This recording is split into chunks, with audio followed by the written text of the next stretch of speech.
सरकारी स्कूल के शिक्षक हैं और ट्रांसफर पोस्टिंग का इंतजार कर रहे हैं तो यह खबर आपके लिए है। तो जरा रुकते हुए और इस खबर को सुनते हुए जाइएगा। बता दें आपको कि अब शिक्षक ट्रांसफर पोस्टिंग को लेकर जो है पूरा शेड्यूल जारी कर दिया गया है।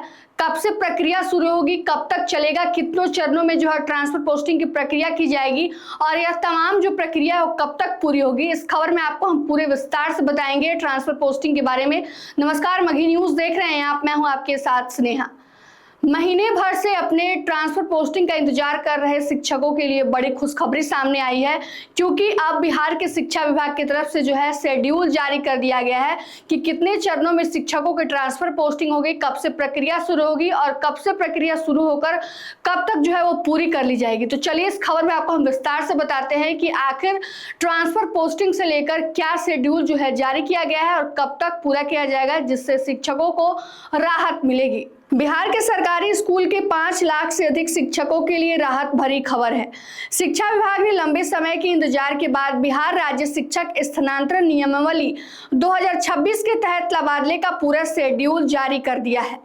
राज्य में शिक्षक स्थानांतरण की यह प्रक्रिया इसी महीने 29 जुलाई से ऑनलाइन शुरू की जा रही है। विभाग ने जारी आधिकारिक अधिसूचना के अनुसार कहा है कि पूरी ट्रांसफर प्रक्रिया को पारदर्शी बनाने के लिए इसे 3 अलग अलग चरणों में बांटा गया है, जो 31 अक्टूबर तक पूरी तरह संपन्न कर ली जाएगी। शिक्षा विभाग के उप सचिव अजय सतीश द्वारा शुक्रवार को जारी इस आदेश के बाद गृह जिला या पसंदीदा स्कूलों में स्थानांतरण के आस लगाए जाए शिक्षकों के लिए खुशी की खबर जो है वो सामने आ गई है। बता दें आपको कि बिहार शिक्षा विभाग के आदेश अनुसार शिक्षकों को तबादले के लिए किसी दफ्तर के चक्कर नहीं काटने पड़ेंगे। पूरी प्रक्रिया डिजिटल और पारदर्शी बनाने के लिए ऑनलाइन पोर्टल विकसित किया गया है। अपने स्थानांतरण के लिए इच्छुक शिक्षक 29 जुलाई से 5 अगस्त तक पोर्टल पर लॉगिन करके अपना ऑनलाइन आवेदन दर्ज करा सकेंगे। शिक्षा मंत्री मिथिलेश तिवारी के निर्देशों के बाद विभाग ने इस समय सारणी को अंतिम रूप दे दिया है। साथ ही आपको बता दें कि जिससे भ्रष्टाचार और पैरवी संस्कृति पूरी तरह जो है इस पर रोक लगेगी और आगे ऐसे संभावना जो है उस पर भी जो है वो कम लगाई जा रही है कि आगे ऐसी कोई भी घटना जो है सुनने को नहीं मिलेगी। चलिए अब चरणों की बात करते हैं कि किस प्रकार से 3 चरणों में यह समायोजन जो है वो किया जाएगा। तो स्थानांतरण नीति के पहले चरण के तहत सबसे पहले स्कूल में शिक्षकों के समायोजन और समानुपातीकरण का काम किया जाएगा, जिसके लिए 7 अगस्त से 9 सितंबर तक का समय निर्धारित किया गया है। इस अवधि में जिला, प्रमंडल और राज्य स्तर की स्थापना समिति की विशेष बैठकें आयोजित होंगी। जिन विद्यालयों में छात्र शिक्षक अनुपात तय मानक से अधिक है, वहां से अतिरिक्त शिक्षकों को शिक्षक विहीन या कम संख्या वाले स्कूलों में स्थानांतरित किया जाएगा।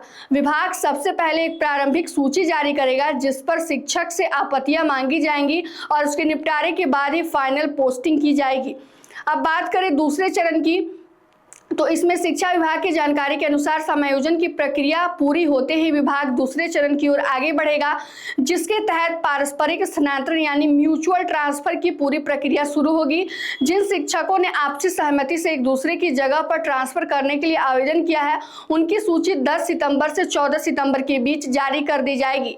यह उन शिक्षकों के लिए सबसे बड़ा अवसर होगा जो अपने साथी शिक्षकों के साथ आपसी समन्वय बनाकर अपने गृह क्षेत्र में नजदीक जाना चाहते हैं। अब तीसरे चरण की बात करें तो दोनों चरणों में संपन्न होने के बाद शिक्षा विभाग 16 सितंबर को राज्य के सभी स्कूलों में खाली पड़े पदों में एक संशोधित और अंतिम सूची पोर्टल पर प्रकाशित करेगा। ठीक इसके बाद तीसरे और अंतिम चरण में सामान्य ट्रांसफर की प्रक्रिया शुरू की जाएगी। पात्र शिक्षक 17 सितंबर से 23 सितंबर तक अपनी पसंद के स्कूल का विकल्प चुनकर आवेदन कर सकेंगे। इसके बाद स्थापना समिति और स्क्रूटनी के बाद 31 अक्टूबर तक सभी फाइनल ट्रांसफर ऑर्डर जो है वो जारी कर दिए जाएंगे। और बता दें आपको कि दिव्यांग महिलाओं और दिव्यांगों के लिए और महिलाओं के लिए भी इसमें विशेष प्राथमिकता दी गई है। अगर कोई महिला जिनके शादी हुई है और उनके पति ज़्यादा उनसे दूर रहते हैं तो वैसे महिलाओं को प्राथमिकता दी जाएगी। साथ ही साथ दिव्यांगजनों को भी प्राथमिकता दी जाएगी। बिहार ट्रांसफर पोस्टिंग की पूरी प्रक्रिया ऑनलाइन होगी, जिससे पारदर्शिता बढ़ी रहेगी और जवाबदेही भी इसमें सुनिश्चित की जा सकेगी। तो बता दें आपको कि अगर आप भी टीचर ट्रांसफर पोस्टिंग का इंतजार कर रहे हैं तो अब आपका इंतजार खत्म हो गया है, क्योंकि अब यह प्रक्रिया जो है 29 जुलाई से शुरू होने वाली है। कुल 3 चरणों में यह पूरी प्रक्रिया होगी और उसके बाद से जो है 31 अक्टूबर तक यह पूरी ट्रांसफर प्रक्रिया प्रक्रिया की जो है अंतिम सूची जारी कर दी जाएगी। बता दें आपको कि शिक्षा मंत्री मिथिलेश तिवारी ने कहा था कि जुलाई के अंतिम सप्ताह तक ट्रांसफर पोस्टिंग की जो प्रक्रिया है वो शुरू कर दी जाएगी और ऐसे में 29 जुलाई को यह प्रक्रिया शुरू की जा रही है। इस प्रकार यह माना जा रहा है कि विभाग जो है अपने कथन अनुसार काम कर रहा है। इसको लेकर जो है 29 जुलाई को पूरी ट्रांसफर प्रक्रिया की जो तैयारी है वो शुरू की जा रही है, जिसके तहत अब शिक्षकों को मनचाहा ट्रांसफर पोस्टिंग मिलेगा। फिलहाल के लिए इस खबर में इतना ही। तमाम अपडेट के लिए जुड़े रहे हमसे और देखते रहिए मगही न्यूज। धन्यवाद।